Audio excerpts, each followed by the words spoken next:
having moved down here a few decades ago, I realized that Virginia is actually 3.5 hours more southwest than Roanoke, and a lot of people don't realize that. And it's to the point that we actually, in our county and here at the distillery, we like to tell people this is where Virginia begins.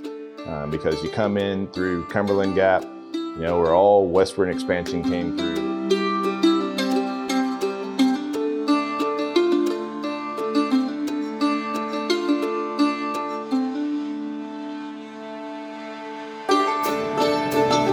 The time I've spent in the coal fields of West Virginia, and East Kentucky have got me thinking quite a bit about the migration to these parts of Appalachia, largely due to coal. But it also turned my thoughts to civilization's migration west through Appalachia, specifically the Cumberland Gap. And since I was close enough, I decided to come see this historic place for myself. I'll head into the town of Cumberland Gap, Tennessee a little later, but first I want to make my way through the Cumberland Gap Tunnel, which took just over a decade to complete and opened up around 1996. One of the only passages through the unforgiving, rugged mountain chains of Appalachia, the Cumberland Gap once served as the gateway west for migrating buffalo herds, followed by Native American Indians, and eventually pioneers like Daniel Boone. What was once the warrior's path became the wilderness road, and by 1800, more than 250,000 pioneers had passed through, pushing their way west.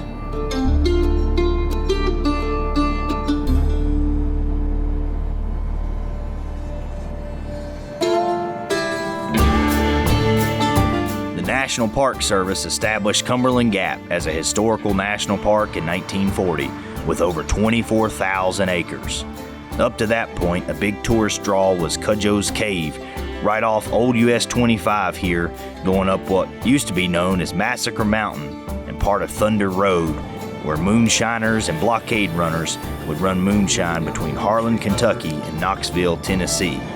The cave, since the 1990s, is now known as Gap Cave, directly beneath the Pinnacle Overlook. Nearly 20 miles are mapped to this enormous cave.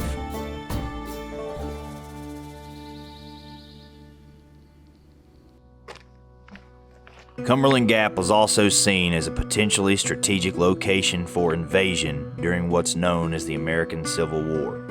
Every tree that once stood here was chopped down in order to create a valley of death not easily passed or charged by infantry. Cannons were positioned on opposing ridges by the north and the south.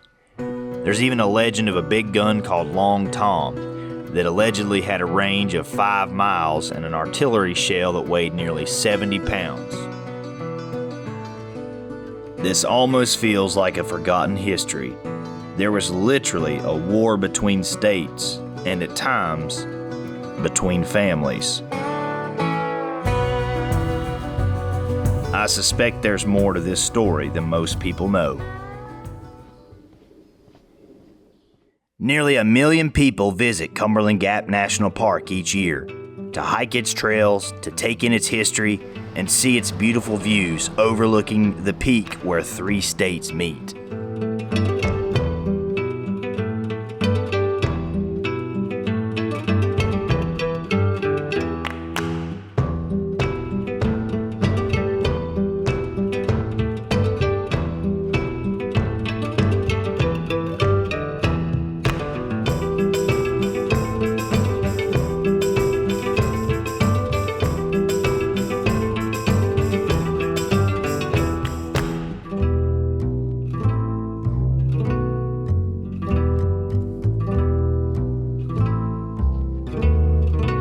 Made it here to the Cumberland Gap. We're at the Pinnacle Overlook right now, which is overlooking 3 different states. We've got Cumberland Gap, Tennessee, right over the cliff here. In the distance, we've got Kentucky, and then we just came through Virginia, which ends right here at the Gap.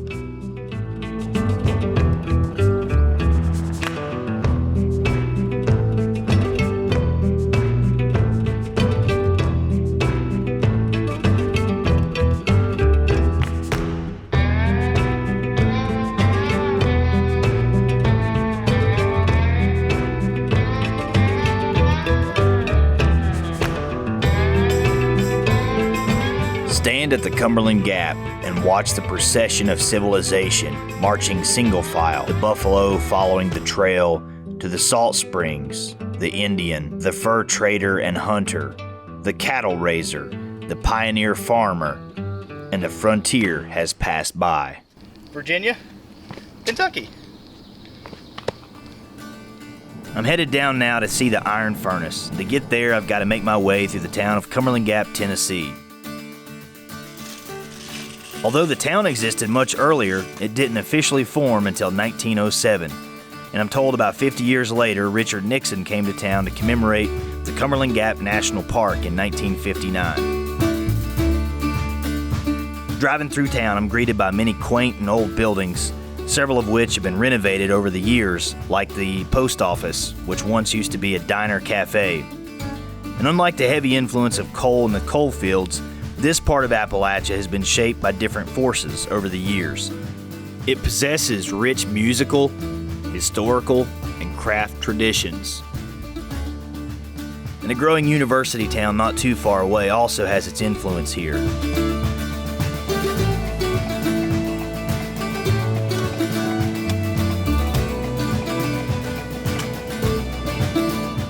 Nearing the iron furnace, I pass by the old mill, which has been here since the 1880s.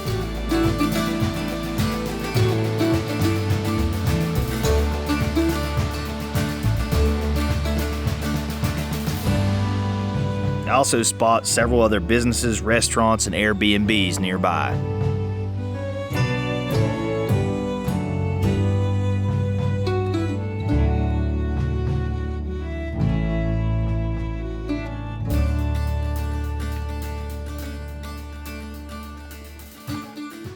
I've made it to the iron furnace, literally a stone's throw away from Daniel Boone's Wilderness Trail.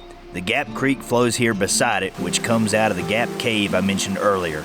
The power of that water was harnessed with a water wheel that once stood beside the furnace to move air bellows to pump air into the furnace to get it hot enough to melt iron ore that was mined right here from the Cumberland Mountains. The furnace is over 200 years old now and was once 30 foot high, now about half that. It was operated as New Lee's furnace until it closed operations in 1880. Just shy of 20 years before the railroad came to town, only a few hundred yards away. Maybe the furnace shut down because iron ore that was cheaper and easier to mine was found. Or maybe because there was no railroad. This tunnel wasn't even completed until 1897. It took a year for them to dig it by hand, but it was still too late to help the local iron industry by then.